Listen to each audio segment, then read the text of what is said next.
Porque hay atletas que llegan fuertes al final de un Aerox y otros que explotan en mitad de la competición. Esto se debe a algo de lo que casi nadie habla, la flexibilidad metabólica.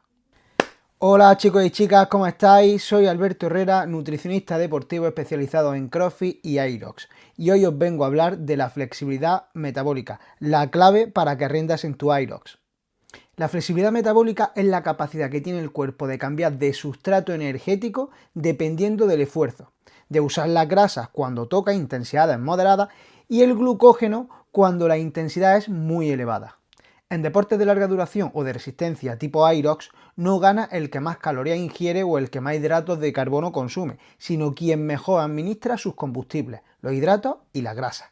Aerox es una disciplina de competición híbrida que alterna ejercicios de resistencia con estaciones de alta intensidad de ejercicios funcionales. Consiste en correr 1 kilómetro, hacer una estación de fuerza, 1 kilómetro, una estación de fuerza, así hasta completar un total de 8 kilómetros de carrera y 8 estaciones de ejercicios funcionales de alta intensidad.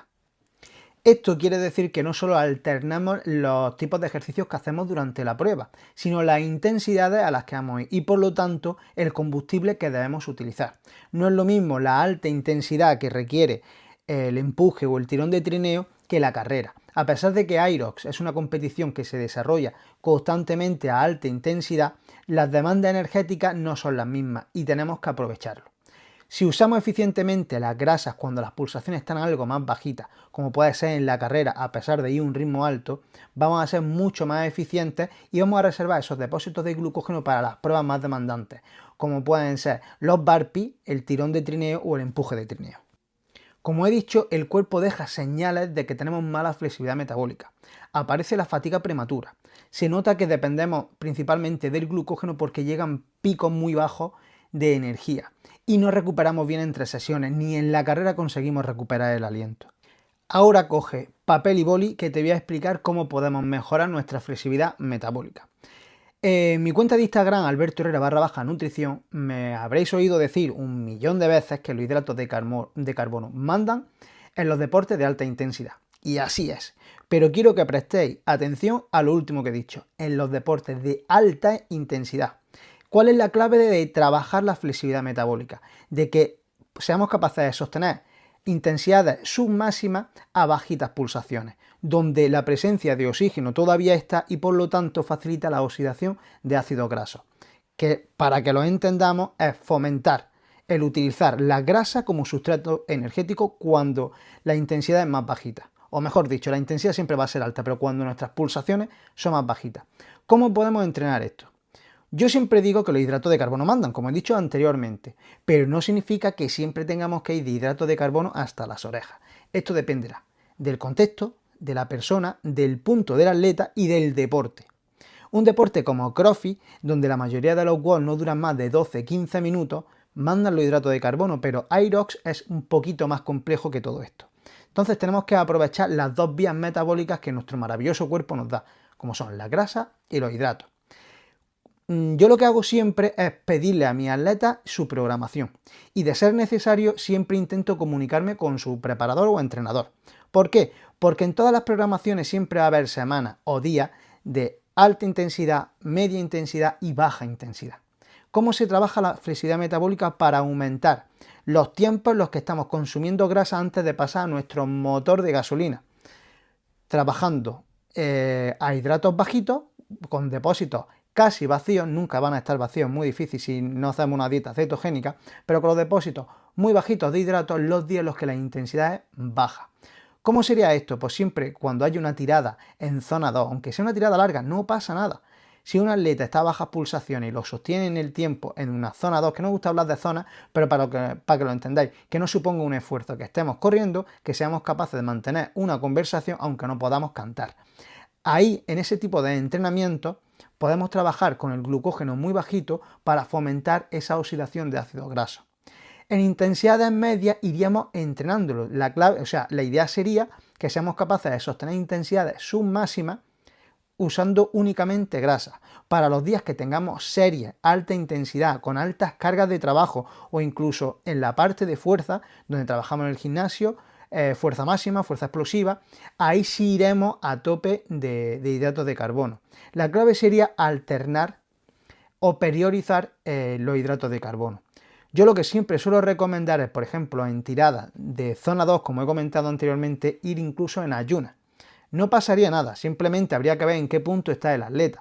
No se lo recomiendo a todo el mundo, pero cuando yo conozco a mi cliente, le puedo dar esas recomendaciones. A lo mejor a otro todavía no está bien preparado para hacerlo en ayunas y simplemente le bajo los hidratos, ¿vale? Simplemente iríamos trabajando con menos hidratos. La gente más avanzada, le digo que las tiradas de zona 2 en ayunas y a la vuelta se desayuna, ¿vale? Nunca vayáis bajos de hidratos de carbono a un entrenamiento de alta intensidad o de serie, o donde quieres buscar tiempo. No tiene sentido, porque aunque el entrenamiento sea más largo, aunque queramos trabajar esa flexibilidad metabólica, en deportes de alta intensidad, repito, la alta intensidad que demanda pulsaciones muy altas, van a seguir mandando los hidratos de carbono, porque no hay presencia de oxígeno, ¿vale? Entonces, esa idea tiene que estar clarísima. Días de baja carga, baja intensidad, bajitos de hidratos de carbono. Día de intensidad moderada habría que ver en función del atleta y días de alta intensidad o alta carga de trabajo a tope de hidratos. Alberto, ¿qué quiere decir a tope de hidratos? Buena pregunta, amigo mío. A tope de hidratos no quiere decir que te tomes 200 gramos de macarrones, porque va a depender del atleta, va a depender del tamaño que tiene, el desarrollo de masa muscular, porque al final el hidrato de carbono tiene un almacén limitado, que son los depósitos de glucógeno musculares y el hepático. Y estos no van a aumentar porque tú comas más hidratos. ¿De qué dependen los depósitos de glucógeno? De la cantidad de masa muscular que tengas. Y aquí la alimentación también va a jugar un papel muy importante, porque por muchos hidratos que metas, tienes que jugar muy bien con una buena hidratación y aporte de sales, para que el hidrato se almacene. Pero una vez que el depósito está lleno, no se va a acumular más hidrato de carbono, por lo que no es eficiente seguir comiendo como un cerdo.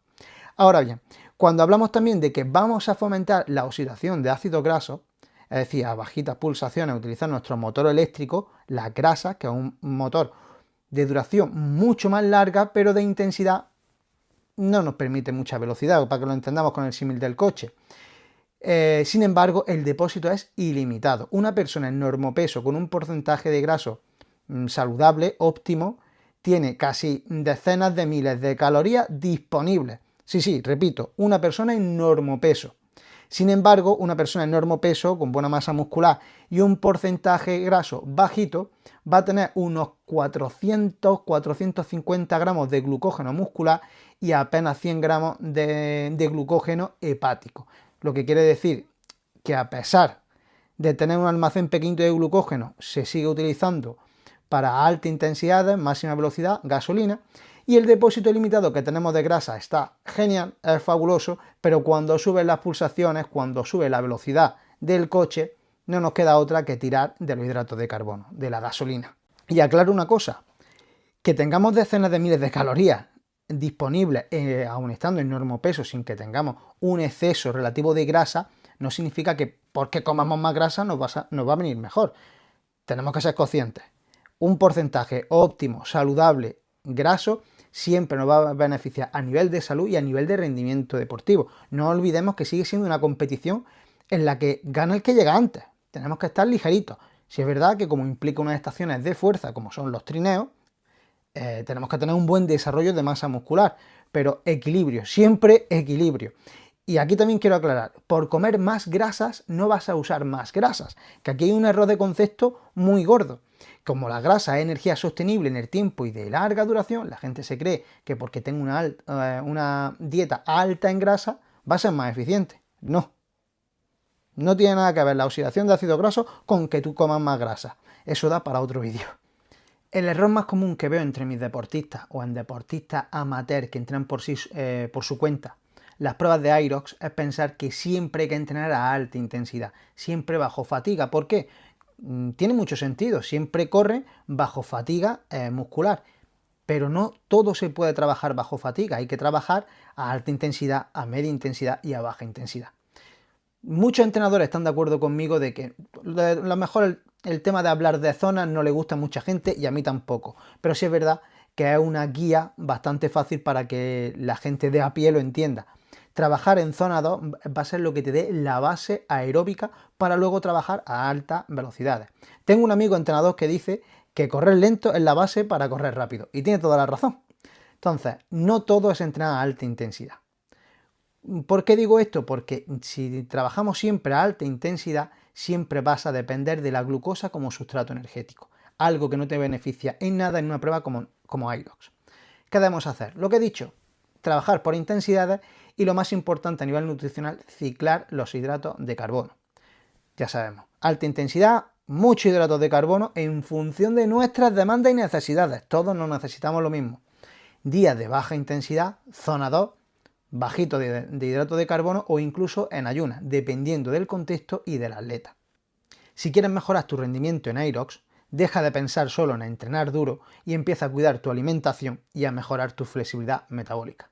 Si eres amante de Irox, CrossFit u otros deportes híbridos, no olvides seguirme en Alberto Herrera /nutrición, donde doy consejos constantemente y donde me puedes preguntar cualquier duda.